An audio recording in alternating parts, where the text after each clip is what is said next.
오늘 이 밤에 여러분 참 잘 나오셨고요. 옆에 있는 분들 바라보면서 서로 축복하는데 대단하십니다. 우리 인사합니다. 대단하십니다. 할렐루야. 그래요. 우리 장로님 네 분이 그냥 이 앞에 앉아가지고 한 분은 반주하고 한 분은 찬양인도하고 너무 아름답습니다. 여러분 모두를 축복하고 또 환영합니다. 오늘 우리가 잠시 묵상할 말씀의 주제는 답답한 일을 만났을 때, 한번 따라해 보세요. 답답한 일을 만났을 때. 그래요. 우리가 인생을 살다 보면 참 행복하고 기쁘고 즐거운 일들도 많이 있어요. 그러나 그런 일들만 있는 게 아니에요. 살다 보면 정말 답답한 일을 만날 때가 있죠. 살다 보면은 어떨 때는 그냥 답답한 정도가 아니고 원통하고 너무너무 속상하고 너무너무 가슴이 아프고, 그렇죠? 정말 어떻게 해야 할지 출구가 보이지 않는 이런 삶의 상황에 우리가 봉착하기도 한다라고 하는 그런 사실이에요. 그래서 때로는 잠 못 이루는 밤을 보내기도 하는 거예요. 잠을 잘 잔다는 것 축복인 줄 믿으시기 바랍니다. 그런데 정말로 답답한 일, 정말로 속상하고 원통하고 억울하고 가슴 아픈 일을 만나면 말이죠, 여러분 잠을 편히 못 자는 거야. 그 정도로 힘든 시간들을 우리가 인생을 살다 보면 보내기도 해요. 잠이 안 와. 지금 다윗의 상황이 사실은 그랬어요. 시편 142편을 읽어보면 자세히 나와 있지 않았지만은 그러나 충분히 유추가 가능한 게, 참 다윗이 힘들었겠구나라고 하는 것을 우리가 알게 됩니다. 다윗이 사울의 눈을 피해서 도망 다니던 그 시절에 기록된 말씀이 오늘 시편 142편의 말씀입니다. 도움을 주고, 그리고 좀 자신을 인정해주고, 그리고 자신을 좀 후원해주고 밀어줄 줄 알았어요, 사울이. 그런데 그렇게 기대했던, 그렇게 믿었던 그 사람으로부터 어려움을 당하니까 그 상처는 몇 배가 더 큰 거예요. 그렇죠? 시기심에 갑자기 불타가지고 사울이 다윗을 내칩니다. 그리고는 다윗을 죽이기 위해서 달려듭니다. 아니, 다윗을 그렇게 사랑하고 그렇게 신임하고 자기 딸까지 내어줬던 사람이 어떻게 한순간에 이렇게 바뀔 수가 있는가? 여러분, 인생을 살다 보면요, 사람은요 사실은 믿을 수가 없어. 이렇게 말하면 여러분들은 마음에 그런 생각을 가질 수 있어요. 아니, 목사님, 사람을 못 믿으면 누굴 믿어요? 이렇게 여러분들이 말을 할 수도 있고, 우리 목사님은 사람을 못 믿는데, 그래서 마음에 여러분들이 상처가 될 수도 있을 거예요. 그러나 저는 정직한 고백입니다. 왜냐하면 여러분은 여러분을 믿을 수 있어요? 여러분 믿을 수 있냐고요? 여러분도 여러분을 믿을 수가 없다니까. 왜냐하면 여러분이 여러분의 인생을 책임질 수가 없어요. 그만큼 여러분이 여러분의 인생의 주인이 아니라니까요. 여러분 인생도 여러분 마음대로 되지가 않아요. 여러분의 마음도 여러분 마음대로 안 되고, 여러분 삶도 여러분 마음대로 안 되고, 여러분의 건강도 여러분 마음대로 안 되고, 여러분의 인생도 여러분 마음대로 안 된단 말이에요. 그런데 여러분이 여러분을 믿어요? 우리는 이렇게 유한한 존재라고 하는 거예요. 그래서 자기 딸까지 내어줬던 사람이 있잖아요. 그러면 더 이상 이 관계는 정말 환상적인 관계잖아요. 그런데 그 관계도요, 인생사라고 하는 것은 영원하질 않아요. 언제 그 마음이 바뀔 줄 몰라. 이렇게 돌변해가지고요, 시기심에 불타니까 그렇게 사랑하고, 그렇게 칭송하고, 그렇게 신뢰하고, 그렇게 가까이 뒀던 그 사람을 한순간에 자기 안에 타오르는 그 권력에 대한 시기심 때문에 내치기 시작하는 겁니다. 그리고는 있지도 않은 모함을 해가지고요, 반역 죄인으로 그렇게 몰아버리고, 그리고 그 다윗을 죽이기 위해서 그렇게 쫓아다니는 거예요. 야, 인생이 이런 거구나. 한순간에 이렇게 사람의 관계라고 하는 게 이렇게 파괴될 수도 있다. 그래서 우리는 늘 흔들리는 터전, 이 불안한 사람과 사람의 관계, 불안한 공동체와 공동체의 관계, 불안한 국가와 국가의 관계, 이런 흔들리는 터전 속에 사실 오늘 우리가 살아가는 거예요. 그렇기 때문에 약속도 했고 협약도 맺었고 이렇게 하자고 그렇게 다짐하고 다짐했는데 뜻대로 안 되잖아요. 그래서 가정은 가정대로 어려움이 있고, 공동체는 공동체대로 어려움이 있고, 국가는 국가대로 늘 어려움이 있는 거예요. 자, 그런데 이런 어려움들을 우리가 다 겪고 다 눈으로 보고 있으면서도 여전히 사람을 믿어요? 사람은 사랑해야 될 대상이지 믿거나 신뢰할 대상이 아니에요. 오직 우리 믿음의 대상은 하나님 한 분밖에 없어요. 할렐루야. 우리는 다 연약하기 때문에 그저 사랑해야 될 대상일 뿐이야. 우리가 정말로 믿고 신뢰해야 될 대상은 하나님밖에 없는 거야. 다윗이 그걸 못 느꼈겠어요? 야, 어떻게 이렇게 내 마음을 알아주지 못하는가? 어떻게 나에 대해서 이럴 수가 있는가? 내가 목숨을 걸고 사울 당신을 위해서 그렇게 전쟁터에 나가서 싸운 날들이 얼만데 어떻게 나를 이렇게 믿지 못하고 나를 이렇게 내칠 수 있을까? 그렇죠? 얼마나 힘들었을까라고 하는 사실입니다. 당시 그 다윗의 마음, 그 마음이 얼마나 힘들었는지 2절로 3절 말씀 보게 되면 그 내용이 나와요. 2절로 3절 우리 함께 읽어봅니다. 내가 내 원통함을 그의 앞에 토로하며 내 우한을 그의 앞에 진술하는도다. 내 영이 내 속에서 상할 때에도 주께서 내 길을 아셨나이다. 내가 가는 길에 그들이 나를 잡으려고 올무를 숨겼나이다. 그랬어요. 내 원통함을 그 앞에 토로했다. 원통하다는 거야. 너무너무 원통하다는 거죠. 너무너무 속상해. 그렇죠? 나에게 닥친, 어느 날 갑자기 닥친 이 우한 때문에 내가 견딜 수가 없단 말이죠. 지금 다윗이 자, 이런 상황에 다윗이 자리했으니 여러분 두 다리 쫙 뻗고 편하게 단잠을 잤겠어요? 성경에 자세히 나와 있지 않지만 잠을 제대로 자지 못했을 거예요. 잠을 자도 막 꿈속에 시달리고요. 꿈속에서 막 도망다니고 그리고 깨고 또 깨고 말이죠. 막 원통함이 막 그냥 밀려오는 거죠. 우리말로 말하면 정말 화병나 죽을 수 있는 정도예요. 그렇죠? 너무너무 억울하죠. 너무너무 억울해요. 자, 지금 다윗이 이런 상황에 있어요. 근데 이렇게 힘들고 어려운 상황에 놓여 있을 때 누군가가 한 사람이라도 내 편이 있으면 힘이 좀 될 수 있어요. 그렇죠? 그런데 단 한 사람도 당시에 다윗 편이 되어주지 못했다는 거예요.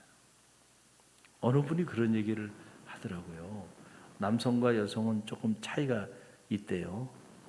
그런데 여성들 같은 경우는 어떤 문제에 봉착해서 힘들고 어려울 때 이렇게 남성에게 또는 남편에게 그런 문제들을 이렇게 토해낸대요. 그럼 그때 남자들은 반응을 잘 해야 된다고 그러더라고요. 저도 배웠어요. 남자들은 어떻게 반응하냐면 보통은 남자들은 딱 들으면은 아내가 말하든 누가 말하든 딱 들으면 그 문제는 이렇게 하고 이렇게 하면 돼. 그리고 뭔가 해결하는 문제를 해결하는 어떤 대안을 그냥 바로 탁탁탁 제시하면서 뭐 그런 문제 가지고 그래. 그러면서 이 문제 이렇게 하면 돼. 그렇게 말을 한대요. 근데 여성 입장에서는 사실 그게 중요한 게 아니고 지금 내 원통한 마음을 좀 공감해 주는 게 중요하다는 거예요. 그러니까 문제를 어떻게 해결할까? 그게 지금 중요한 게 아니야. 그 문제 때문에 지금 내가 너무 화가 났어. 그 문제 때문에 내가 지금 너무 원통해. 그 문제 때문에 내가 너무 속상해. 그러면 반응을 보여야 돼. 일단 문제를 어떻게 해결할 것이냐 이런 얘기 하지 말고 그 문제를 이렇게 토로하면 남성들 잘 들으세요. 그러면 그냥 듣고는 너무 힘들겠다. 어떡하지? 어떻게 그럴 수가 있어? 그러면서 같이 공감을 좀 해주라는 거야. 공감. 지금 내가 무슨 이 문제를 어떻게 해결하고 지금 이게 중요한 게 아니고 지금 나에게 필요한 거는 누군가가 정말 내 이 속상한 마음을 좀 공감해 줄 사람이 필요한 거야. 그러니까 자, 종주 형제 잘 들어요. 그래야 결혼합니다. 잘난 척하면서 그 문제는 이렇게 해결하면 되고 저렇게 해결하면 되고 그게 중요한 게 아니라는 거야. 그 문제 때문에 내가 지금 너무 상처받았어. 너무 억울해. 너무 원통해. 너무 속상해. 그 마음을 알아줄 사람이 필요해. 그래서 얘기하는 거 그런 지금. 문제를 해결하는 건 다음 문제야. 근데 남자들은 문제만 딱 해결하면 그만인 거야. 뭐 그런 거 가지고 그러는데 그런 게 아니야. 그것 때문에 내가 지금 너무너무 자존심 상하고 너무 원통하고 너무 속상하고 너무 억울해서 너무너무 힘들어. 그래. 야, 얼마나 힘들겠냐. 야, 나 같으면 정말 이러면서 그냥 맞장구 쳐주고 막 공감해주고 그러면은요 자기가 알아서 자기 문제는 자기가 해결한다는 거예요. 할렐루야. 자기도 그 문제 어떻게 해결해야 되는지 모르는 게 아니야. 알아. 근데 지금 화가 나가지고 지금 막 그러는 거야. 그러니까 같이 맞장구 쳐주면서 공감만 해줘도요 알아서 문제가 해결된다니까. 할렐루야. 오늘 참 우리 남성들 잘 들으세요. 이 여성들만 듣고 좋아하면 무슨 소용이 있겠어요. 남편 되시는 분들 남성들이 들어야 그렇구나. 그러니까 그냥 공감해줘. 다윗이 이렇게 힘들고 어려울 때 여러분 단 한 사람이라도 좀 다윗 편에서 다윗이 얼마나 억울해요. 얼마나 원통해요. 야, 너 정말 너무너무 원통하구나. 그러면서 다윗의 삶을 공감해주고 다윗 편에 서줄 사람이 한 사람이도 있었다고 한다면 큰 위로가 됐을 거예요. 그런데 실제로 다윗에게는 오늘 성경을 내가 자세히 보니까 단 한 명도 다윗과 함께 한 사람이 없었다는 거야. 야, 이게 무슨 말이에요? 여러분 4절 말씀을 보세요. 4절 말씀 보면 그 기록을 나오는데 함께 읽어봅니다. 오른쪽을 살펴보소서. 나를 아는 이도 없고 나의 피난처도 없고 내 영혼을 돌보는 이도 없나이다. 산무 세 가지가 없어.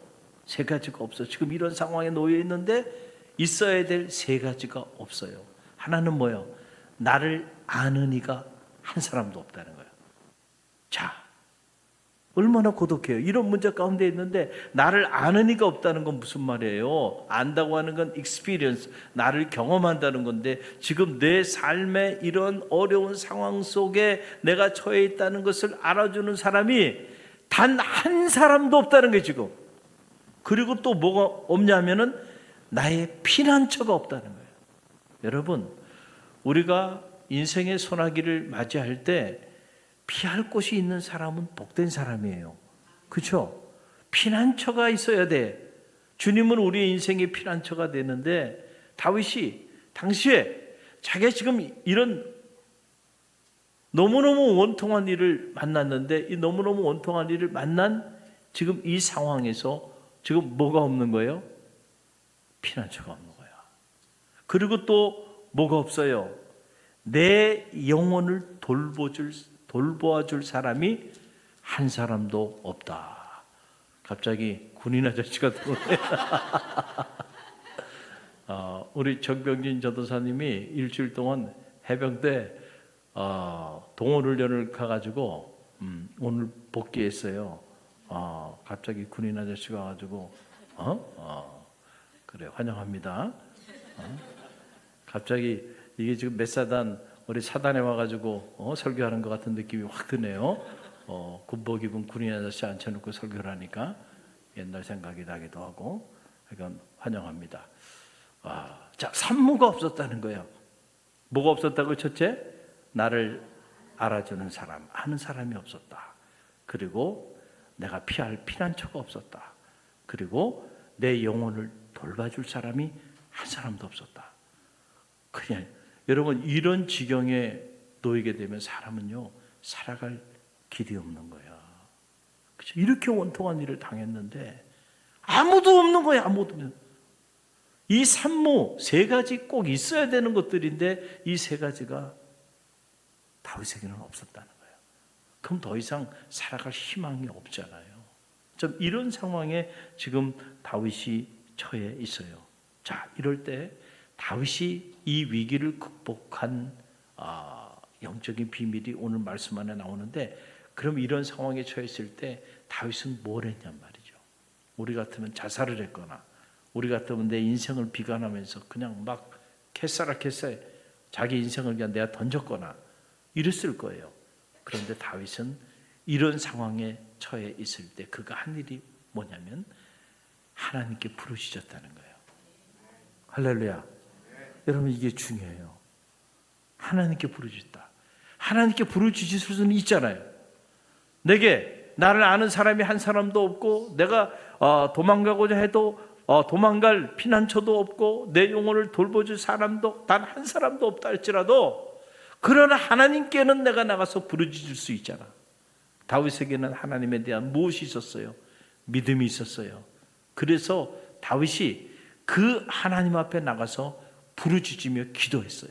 그래서 오늘 시편 142편에 보게 되면 부르짖다 부르짖다 부르짖다라고 하는 말씀이 계속 반복적으로 나오고 있는 걸 보게 돼요. 여러분 보세요. 자, 먼저 1절 말씀 보세요. 함께 읽어봅니다. 1절 내가 소리내어 여호와께 어떻게 하매 부르짖으며 소리내어 여호와께 간구하는도다. 여호와께 소리내어 부르짖으며. 여러분 이 부르짖으며 기도하는 이 기도를 강청기도라 그래요. 강청기도. 성경에 보게 되면 성경에 나오는 기도 중에 90% 이상은 다 강청기도예요. 강하게 청하는 기도예요. 예수님도 십자가를 짊어지기 전에 감람산에 올라서 강청기도를 한 거예요.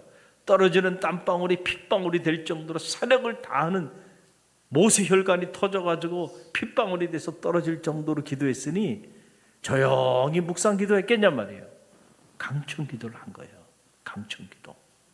여러분 보세요. 계속해서 반복적으로 이 강청기도에 대한 내용이 나오는데 5절로 6절 보세요. 자, 함께 읽습니다. 여호와여 내가 주께 어떻게 부르짖어 말하기를 주는 나의 피난처시요 살아있는 사람들의 땅에서 나의 분기시라 하였나이다. 나의 부르짖음을 들으소서. 나는 심히 비천하나이다. 나를 핍박하는 자들에게서 나를 건지소서. 그들은 나보다 강하니이다. 그랬어요. 그러니까 이런 상황에 너무너무 원통하고 억울하고 너무너무 속상한 상황에 나를 아는 이도 없고 내가 피할 피난처도 없고 내 영혼을 돌봐줄 사람도 하나도 없는 그 상황에 처해져 있을 때 다윗이 한 일은 바로 여호와 하나님 앞에 나와서 부르짖으며 기도한 거예요. 할렐루야. 그랬더니 여호와 하나님이 다윗을 알아주는 분이 됐어. 여호와 하나님이 다윗의 피난처가 되어 주셨어. 여호와 하나님이 다윗의 영혼을 돌봐주는 분이 되었다는 거예요. 여러분, 이 얼마나 놀라운 일이에요. 우리가 하나님 앞에 나와 부르짖으며 기도하는 일은요, 이렇게 놀라운 능력을 가지고 있어요. 그런데 중요한 거는 우리가 우리의 인생의 이런저런 삶의 문제 앞에 봉착해 있을 때 실제로 정말 다윗처럼 하나님 앞에 나와서 이렇게 부르짖으며 기도하냔 말이에요. 내 인생의 문제를 내놓고 내가 이렇게 억울한 일을 맞이했습니다.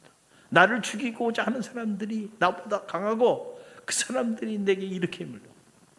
나를 아는 이도 없고 내 피난처도 없고 나를 돌봐주는 사람 한 사람도 없습니다. 다 나를 죽이려고 말합니다. 나의 원통함을, 내 이 우환을 하나님 앞에 눈물로 토해내며 부르짖으며 다윗이 기도했더니 하나님이 다윗을 알아줘서 하나님이 다윗의 피난처가 되어주셨어. 하나님이 다윗의 영혼을 책임져 주시는 분이 됐다는 거예요. 여러분, 하나님을 여러분의 인생에 여러분을 알아주는 분, 여러분의 인생의 피난처가 되어주시는 분, 여러분의 영혼을 돌봐주는 그런 분으로 만드는 지혜가 있게 되기를 간절히 바랍니다. 어떻게 할 수 있어요? 돈으로 할 수 있는 게 아니에요. 어떻게 할 수 있어요? 여러분들이 오늘 이 밤에 나오셔서 기도하듯이 부르짖으며 기도하면요, 그 하나님이 여러분의 편이 되어주실 것입니다. 여러분, 이 자명한 사실 앞에서 오늘 우리가 왜 부르짖으며 기도하지 못하나요? 여러분, 과거에는요, 산마다 부르짖으며 기도하는 기도의 소리가요, 떠나질 않았어요. 제가 중고등학교 시절만 해도요, 저 하늘산 기도원에 가면 여름 산상 집회하면요, 수만 명씩 모여가지고요, 그래서 그 산기도를 하는데 저도 그 산기도를 했어요. 그 산에 그냥 조금 이렇게 기도할 수 있는 처소를 깎아놨어요. 밤새도록 모여가지고 기도하는 기도의 소리가 말이죠, 떠나질 않았어. 근데 지금은 다 문 닫게 생겼습니다. 기도하러 찾는 이가 없어요. 교회마다 부르짖으며 기도하는 기도의 소리가 떠나질 않았단 말이에요. 근데 이제 교회도 조용해지기 시작해요. 교회도 점점 기도의 자리를 성도들이 떠나고 만다는 거예요. 그러니까 여러분, 하나님이 우리를 알아주고 하나님이 우리의 피난처가 되어주시고 하나님이 우리의 영혼을 돌봐주시는 분이 되어야 되는데, 우리가 하나님께로부터 이렇게 떠났어요. 하나님께 나와서 부르짖으며 기도하지 않아. 그런데 어떻게 그 하나님이 나를 알아주고 나의 피난처가 되어주시고 내 영혼을 돌봐주는 그런 분이 될 수 있느냐 말이에요. 여러분, 창세기에 보게 되면 야곱의 이야기가 나오죠. 야곱의 이야기가 나와요. 야곱이 이제 외삼촌 라반의 집에서 도망 나와서 이제 고향으로 돌아가야. 고향으로 돌아가는 길에 사자들을 먼저 보내서 한번 그 앞길을 알아보게 했더니 형 에서가 과거에 그 원한을 잊지 못하고요, 무려 400명을 거느리고 야곱을 죽이기 위해서, 요즘 말로 하면 용병 400명을 거느리고 달려오고 있다고 하는 소식을 듣습니다. 자, 만약에 여러분이 지금 야곱의 상황이라고 한다면 여러분 잠이 오겠어요? 4명도 아니고요, 400명을 거느리고 동생이 돌아온다는 소리를 듣고, 이놈의 자식, 그래 내가 반드시 죽이리라. 그리고는 달려오고 있다는 거예요. 지금 달려오고 있다는 거예요. 얼마나 두려웠을까. 그 성경에 보면 그 기록이 나와요. 야곱이 너무 두렵고 답답하여, 성경이 그렇게 기록하고 있어요. 너무 두렵고 답답해서 어떻게 할 줄을 알지 못하고 그가 하나님 앞에 기도하기 시작하는데, 자, 그 한 자락을 제가 여러분과 함께 소개해드리면 이렇습니다. 창세기 32장 11절 말씀인데요. 자, 창세기 32장 11절. 자, 11절 말씀 우리 함께 읽어봅니다. 내가 주께 간구하오니 내 형의 손에서 에서의 손에서 나를 건져내시옵소서. 내가 그를 두려워하면 그가 와서 나와 내 처자들을 칠까 겁이 나기 때문이다. 아멘. 가진 것이 많은 사람은 두려움이 많은 거예요. 왜냐하면 잃을 게 많으니까. 그렇죠? 나 혼자라고 한다면 그래, 가질 거 죽으면 그만이지 이렇게 생각할 수 있지만은 사랑하는 처자식들이 있어. 가솔들이 다 있어. 그런데 그가 나뿐만 아니고 내 사랑하는 아내와 내 사랑하는 자식들을 다 쳐 죽일 것 같아. 그걸 생각하니까 너무너무 두려워요, 지금. 그래서 이 앞에, 그 앞에 창세기 32장 그 7절 보게 되면 이런 기록이 나와요. 야곱이 400명을 거느리고 에서가 이렇게 찾아온다고 하는 소리를 듣고 야곱이 그 마음을 토해내는데, 어떻게 토해내냐면 야곱이 심히 두렵고 답답하여 자기와 함께한 동행자와 양과 소와 낙태를 두 떼로 나누고, 이렇게 나와요. 너무 두렵고 답답해가지고. 그러고 난 다음에 야곱이요, 자기 인생의 이 문제를 가지고 하나님께 가져나갑니다. 다 먼저 다 떠나보내고 홀로 혈혈단신 홀로 남아서 하나님과 영적인談판을 칩니다. 그게 우리가 잘 아는 약복강 나루터에서의 영적인 씨름을 하는 거예요. 살려달라는 거예요. 살려달라는 거예요. 이 문제를 해결할 수 있는 분은 하나님밖에 없다는 거예요. 하나님 도와달라는 거예요. 그리고 당신이 나를 오늘 이 밤에 나를 축복해 주지 않으면 내가 떠나지 아니하리라. 환도뼈가 부러지는 상황이 됐는데도 불구하고요, 야, 야곱이 대단한 인물이야. 끝까지 죽으면 죽으리란 말이죠. 그런 심정을 가지고 기도했으니, 여러분, 그냥 부르짖는 정도가 아니잖아요. 이게 지금 환도뼈가 부러지는 상황까지 됐는데도 그냥 붙잡고 나를 축복해 달라는 거예요. 축복해 주지 않으면 내가 절대로 놓지 않겠다는 거예요. 야, 그래서 하나님이 줬어요. 오늘 이 밤도 하나님이 그렇게 부르짖는 여러분에게 주실 줄로 믿습니다. 중요한 거는요, 이렇게 야곱처럼 부르짖으며 간절함으로 여러분의 인생의 문제를 가지고 나와서 목숨을 걸고 기도하는 것이 중요하다는 거죠. 그런 사람은 하나님이 절대로 외면하지 않아요. 그래서 야곱, 아이 나쁜 놈, 너 사기꾼이잖아. 너밖에 모르는 아주 나쁜, 인격적으로 보나 도덕적으로 보나 윤리적으로 보나 야곱은 못된 사람이거든요.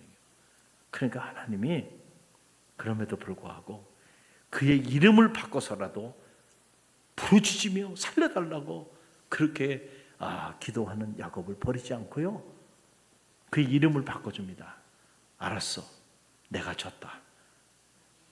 내가 이제 너를 축복할 텐데 내가 지금 너의 상태로 가지고는 축복할 수가 없겠어. 그러니까 내가 네 이름을 바꿔줄게. 이제는 다시는 야곱이라 부르지 말고 이스라엘이라 부르라. 할렐루야. 그리고는 야곱을 축복합니다. 하나님이 축복해 주니까요, 앞서가셔서 하나님이 형 에서의 마음을 하나님이 터치해 주시니까요, 사람의 마음이 바뀌는 거 한순간입니다. 400명 거느리고 왔던 그 사람들이 나중에 뭐라 그래요? 야곱을 만나고 서로 부둥켜 안고 해우하며 눈물을 흘리면서 형 에서가 그 400명 데리고 온 사람들하고 같이 동생에게, 야, 내가 너 앞길을 에스코트 해주겠다는 거예요. 인생 역전의 드라마가 펼쳐지는 거예요. 누가 함께 하시면 하나님이 함께 하시면, 하나님이 야곱의 인생의 문제를 알아주시고 하나님께서 야곱의 피난처가 되어주시고 하나님께서 야곱의 영혼을 돌봐주시면요, 야곱을 죽이고자 달려온 사람들이 야곱을 에스코트하는 사람들로 바뀌어진다는 거예요.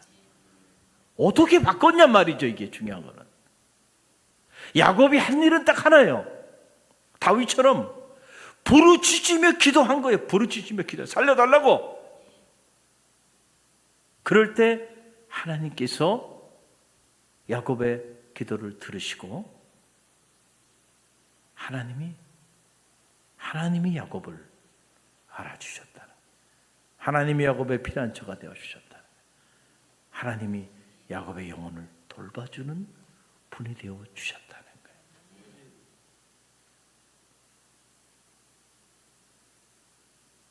오늘 여러분은 이 밤에 어떤 인생의 답답한 문제를 가지고 오늘 이 밤에 나왔습니까?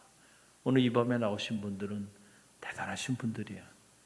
또 한편으로 보면 오늘 이 밤에 나오신 분들은 기도하지 않으면 견딜 수 없는 삶의 문제들을 가지고 오늘 이 밤에 나온 분들이에요. 자녀의 문제가 됐든 건강의 문제가 됐든 사업의 문제가 됐든 인간관계의 문제가 됐든 어떤 문제가 됐든지 간에 여러분의 힘으로 감당할 수 없는, 그리고 그 문제 때문에 너무 원통하고 그 문제 때문에 너무 속상하고 그 문제 때문에 잠이 오지 않고 그 문제 때문에 여러분의 인생이 불행하다고 느끼는 분들이 있다고 한다면 오늘 다윗처럼 그리고 야곱처럼 한번 이 밤에 부르짖으며 기도해 보세요. 할렐루야. 하나님이 여러분을 알아주실 거예요. 하나님이 여러분의 피난처가 되어주실 거예요. 하나님이 여러분의 영혼을 돌봐주실 줄로 믿습니다.